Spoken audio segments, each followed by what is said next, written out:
बेटा मनीष, ऐसा नहीं है कि लड़की की उम्र हो जाती है और लड़कों की उम्र नहीं होती।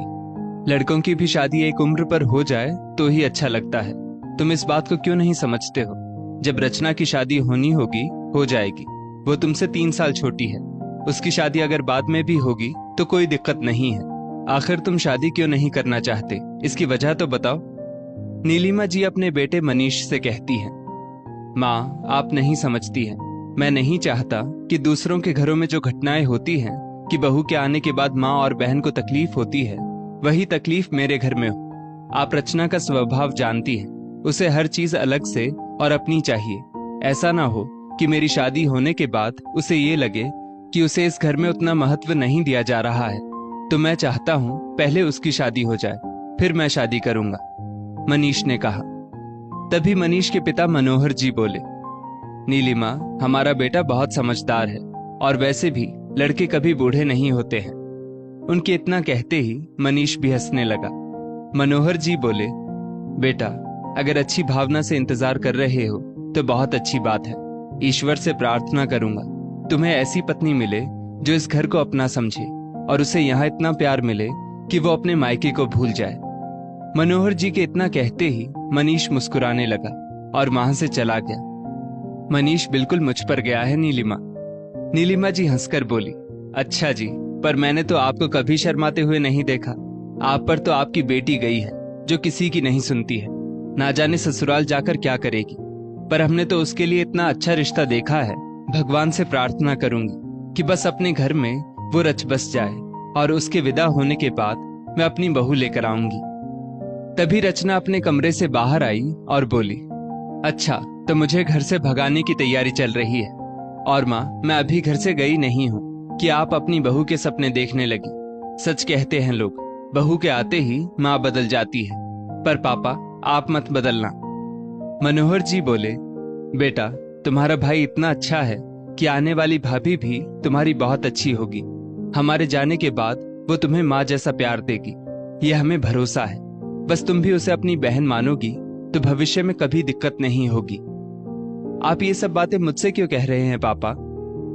मनोहर जी बोले, बेटा, लड़की को हमेशा लगता है कि शादी के बाद उसका मायका बदल जाता है, जबकि मायका नहीं, लड़की की सोच बदल जाती है।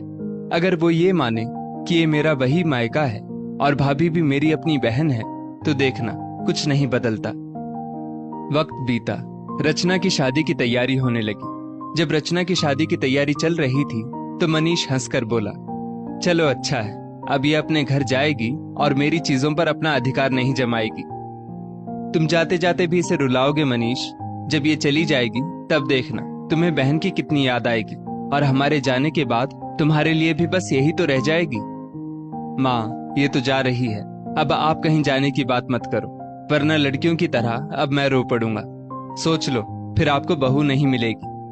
उसके इतना कहते ही सब आपस में गले लग गए। खरीदारी के समय भी रचना बच्चों की तरह जिद करती और मनचाही चीजों को ले लेती। नीलिमा जी बोली, इसकी सब ख्वाहिशों को हम पूरा करेंगे। वहां जाकर भी इसे किसी चीज की कमी ना हो, इस बात का हम जरूर ध्यान रखेंगे। मनीष बोला, माँ, ख्वाहिशों को पूरा करना अच्छी बात है और यहाँ तो आप इसकी हर जिद पूरी करती हैं, परंतु ससुराल में अगर इसकी कोई ख्वाहिश पूरी ना हुई तब क्या होगा? मुझे लगता है एक बार आपको इस बात के लिए भी रचना को समझाना चाहिए। आगे आपकी मर्जी। नीलिमा जी बोली, बेटा, कह तो तुम सही रहे हो, पर जिम्मेदारी इंसान को समझदार और धैर्यवान दोनों बना देती है। ये भी बन जाएगी। धूमधाम से बेटी को ख्वाहिशों की डोली में बैठाकर माता पिता ने विदा किया। कुछ महीने तो रचना का मन घूमने फिरने में लगा रहा। मायके की उसे याद भी नहीं आती थी और माता पिता भी इस बात से बहुत खुश थे। समय बीतता गया। शादी को 6 महीने कैसे गुजर गए पता भी नहीं चला। उसके बाद रचना अपनी छोटी छोटी शिकायतों को लेकर मायके आने लगी। नीलिमा जी उसे समझाती भी कि बेटा, वो तुम्हारा ससुराल है, मायका नहीं, तो अब अपनी जरूरतों और ख्वाहिशों के साथ उनकी ख्वाहिशों पर भी ध्यान दो। देखना सब ठीक हो जाएगा और ससुराल वाले भी तुम्हें अपने लगने लगेंगे। माता पिता के समझाने के बाद भी जब रचना अपनी मनमानी करती तो मनीष उसे समझाता। रचना को ये बात बहुत बुरी लगती थी। करीब 1 साल बाद मनीष की भी शादी हुई। उसकी पत्नी नेहा एक कामकाजी महिला होने के साथ बहुत ही समझदार भी थी। उसने आते ही पूरा घर और सास ससुर की जिम्मेदारी सब संभाल लिया था। नीलिमा और मनोहर जी दोनों नेहा से बहुत खुश रहते थे और उस पर अपना प्यार लुटाते थे। नेहा के आने से अब घर में रचना की कमी नहीं खलती थी। ये सब देखकर कहीं ना कहीं रचना क्रोधित हो जाती थी और ना चाहते हुए भी कुछ ना कुछ बोल देती थी। मनीष तो उसकी भावनाओं को समझ जाता था और वो नेहा को भी समझा लेता था। समय बीतता गया। करीब 1 साल बाद अचानक से मनीष के पिता की तबीयत बिगड़ी और 2 दिन बाद उनका देहांत हो गया। मनीष नेहा से बोला, नेहा, माँ को घर में अकेले छोड़कर काम करने का मन नहीं करता। पहले पापा थे तो बात अलग थी, पर अब इस उम्र में माँ को घर में अकेला कैसे छोड़े। नेहा ने मनीष की भावनाओं को समझा और उसने अपनी नौकरी छोड़कर घर और सास को संभालना ज्यादा जरूरी समझा।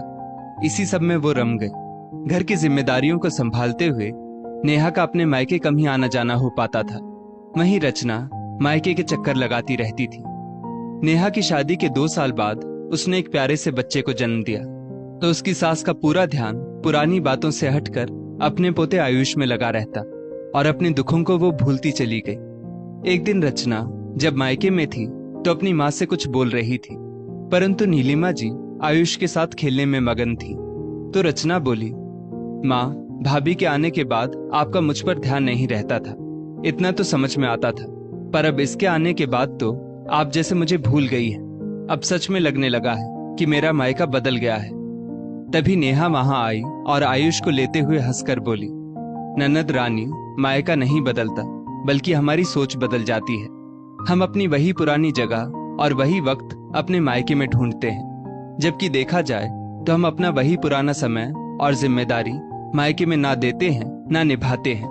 तो ये बात अपने मन से निकाल दीजिए कि मायका बदल गया है। जैसा आप छोड़कर गई थी, आज भी आपका मायका वैसा ही है।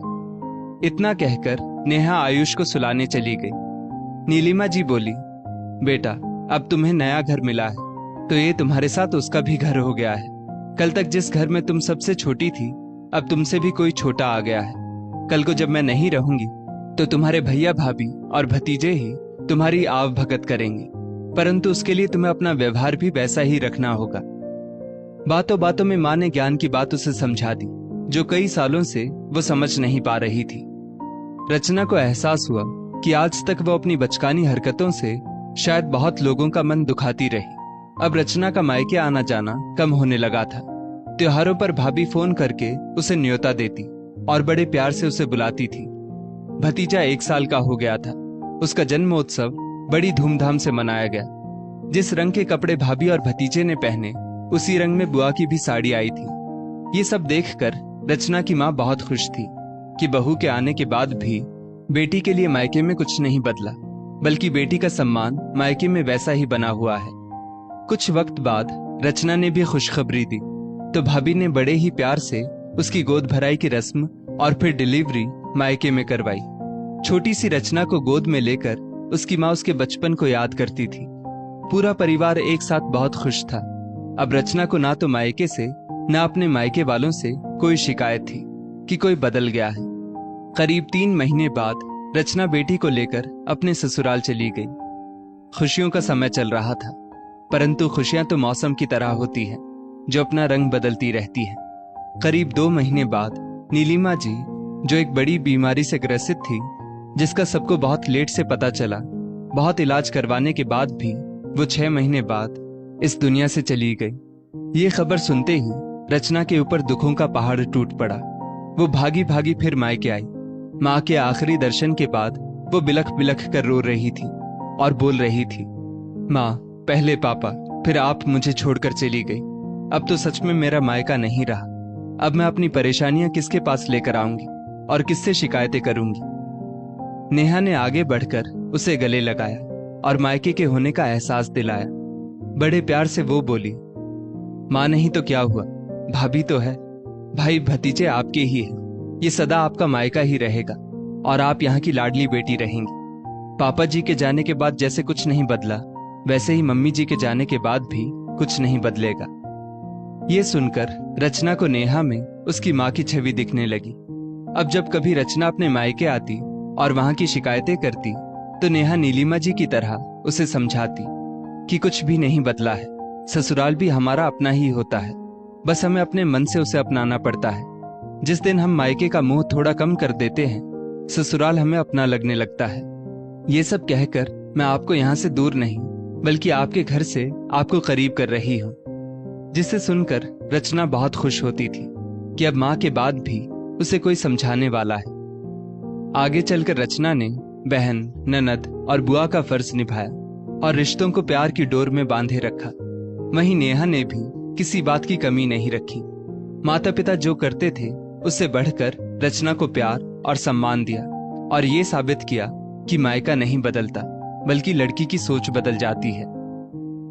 दोस्तों, देखा जाए तो जब एक लड़की मायके से ससुराल जाती है, कुछ लोग नए मिलते हैं। मन से अगर हम माने तो मायका कभी नहीं बदलता, हमारी सोच बदल जाती है। वहीं ससुराल में बस लोग बदलते हैं, रिश्ते तो वही होते हैं, बस हमें आगे बढ़कर उन्हें अपना बनाना होता है। इस स्टोरी को लेकर आपकी क्या राय है, नीचे कमेंट करके जरूर बताइएगा और ऐसी ही और भी बेहतरीन वीडियोस के लिए हमारा पेज जरूर फॉलो करें। धन्यवाद।